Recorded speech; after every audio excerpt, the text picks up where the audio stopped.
વડોદરા શહેરમાં ગુનાહિત ઇતિહાસ ધરાવતા શખ્સ પાસેથી મોટી માત્રામાં ગાંજાનો જથ્થો જપ્ત કરવામાં આવ્યો છે.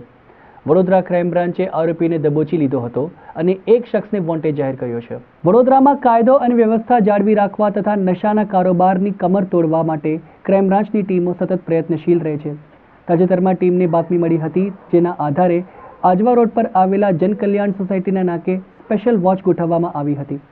વોચ દરમિયાન આજવા રોડ સરદાર એસ્ટેટ તરફથી એક શખ્સ સાયકલ પાછળના કેરિયરમાંથી કઈ શંકાસ્પદ વસ્તુ મૂકીને જઈ રહ્યો હતો, જેની અટકાયત કરતા નામ હરિભાઈ મોહનભાઈ કહાર હોવાનું જોવાને આવ્યું હતું. તેની સાયકલના પાછળના ભાગે મૂકેલા થેલામાં તપાસતા 985 ગ્રામ ગાંજો મળી આવ્યો હતો. જે બાદ આરોપીની સઘન પૂછપરછ કરતા તેણે જણાવ્યું કે આ ગાંજાનો જથ્થો તે વેચાણ કરવા માટે લઈને આવ્યો છે. આ જથ્થો તે સલીમ અકબરભાઈ શેખ પાસેથી લાવ્યો હોવાનું ઉમેર્યું હતું.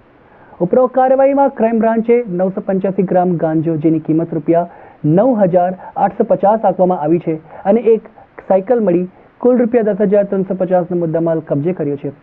ઉપરોક્ત મામલે બાપોદ પોલીસ મથકમાં ફરિયાદ નોંધવામાં આવી છે અને ઘટનામાં સલીમ અકબરભાઈ શેખને વોન્ટેડ જાહેર કરવામાં આવ્યો છે. પોલીસ ફરિયાદ બાદ આરોપી સામે વધુ કાયદેસરની કાર્યવાહી હાથ ધરવામાં આવી રહી છે. તો બીજી તરફ વોન્ટેડ આરોપીને પકડી પાડવા માટે ચક્રો ગતિમાન કરવામાં આવ્યા છે. બંને આરોપીઓ ગુનાહિત ઇતિહાસ ધરાવે છે.